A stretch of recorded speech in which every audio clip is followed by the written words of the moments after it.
Assalamu alaikum. Hello everyone. Welcome to Taste of Chennai. இன்னைக்கு வந்து ரொம்ப பாப்புலரான ஒரு ட்ரெடிஷ்னல் ரெசிபி தான் பார்க்க போகிறோம். நான்கதாய். வீட்டில் இருக்கிற மூணே பொருளை வச்சு இந்த ரெசிபியை ரொம்ப ஈஸியாக செஞ்சிடலாம். இப்போ வாங்க நான்கதாய் எப்படி செய்கிறதுன்னு பார்ப்போம். நான்கதாய் செய்கிறதுக்காக இப்போ நான் 1 கப்பு சர்க்கரை எடுத்திருக்கேன். இதை வந்து நீங்கள் பவுட்ரு பண்ணி ரெடியாக வச்சுக்கோங்க.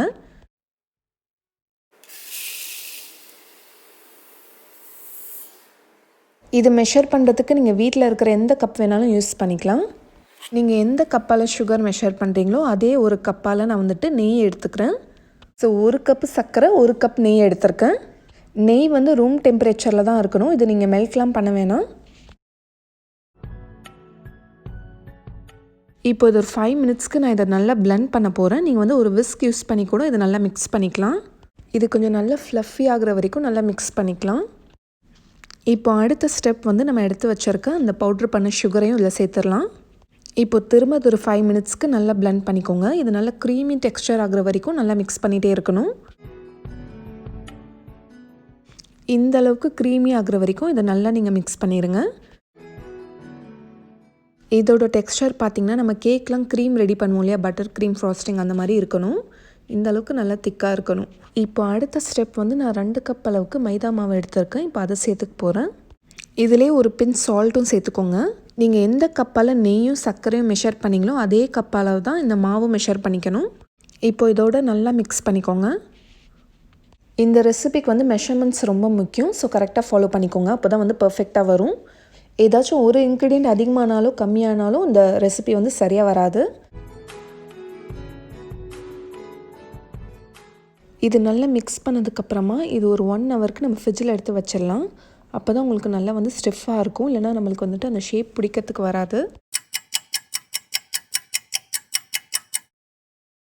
ஒரு கப்பில் வந்துட்டு பிஸ்தா வந்து ரெடியாக வச்சுக்கோங்க. நம்ம வந்து கார்னிஷிங்காக யூஸ் பண்ண போகிறோம்.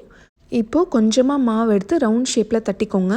மாவு வந்து ரொம்ப ஸ்டிக்கியாக இருக்குது, உங்களால் வந்துட்டு ஷேப் பண்ண முடியலன்னா நீங்கள் ஒரு 2 டேபிள் ஸ்பூன் மைதா மாவு சேர்த்து நல்லா மிக்ஸ் பண்ணிட்டீங்கன்னா உங்களுக்கு நல்லா பிடிக்க வந்துடும். இப்போ நடுவில் ஒரு பீஸ் பிஸ்தா நான் வச்சிட்றேன். பார்க்குறதுக்கு ரொம்ப அழகாக தெரியும். இதே மாதிரி எல்லாமே செஞ்சுக்கோங்க. உங்களுக்கு எந்த ஷேப் பிடிக்குதோ நீங்கள் அந்த ஷேப் வந்து செய்யலாம். உங்களுக்கு வேறு டிஃப்ரெண்ட் ஷேப்ஸ் வேணும்னா நீங்கள் வந்துட்டு மாவு வந்து ரோல் பண்ணிவிட்டு கட்டர் யூஸ் பண்ணி மூன் ஷேப் இல்லைனா வந்து ஸ்டார் ஷேப் அந்த மாதிரி ஷேப்லலாம் நீங்கள் கட் பண்ணலாம்.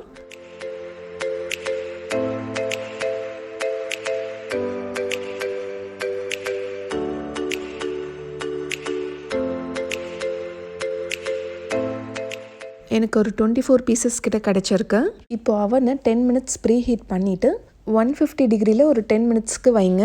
இது கொஞ்சம் லோ டெம்பரேச்சரில் வச்சு தான் பேக் பண்ணணும். ஒரு 10 to 12 மினிட்ஸ்க்குள்ளே பார்த்தீங்கன்னா உங்களுக்கு நல்லா பேக் ஆகிருக்கும். ஸோ ஓவராக பேக் பண்ண வேணாம். நான்கதாய் பார்த்தீங்கன்னா நல்லா ஒயிட் கலரில் தான் இருக்கும். ஸோ ரொம்ப நேரம் நீங்கள் பேக் பண்ணக்கூடாது. ரொம்ப நேரம் பேக் பண்ணிங்கன்னா கலர் வந்து சேஞ்ச் ஆயிரும். ஸோ அதில் நீங்கள் ரொம்ப கான்ஷியஸாக இருக்கணும். நீங்கள் ஸ்டவ் டாப்பில் பேக் பண்ணுறதா இருந்தால் குக்கர் இல்லைனா இட்லி பாட்டில் நீங்கள் கீழே மணலும் உப்பு போட்டுட்டு மேலே ஸ்டாண்டில் இந்த பிஸ்கட்ஸை வச்சுட்டிங்கன்னா ஒரு 10 to 15 மினிட்ஸ் பேக் பண்ணி எடுத்துருங்க.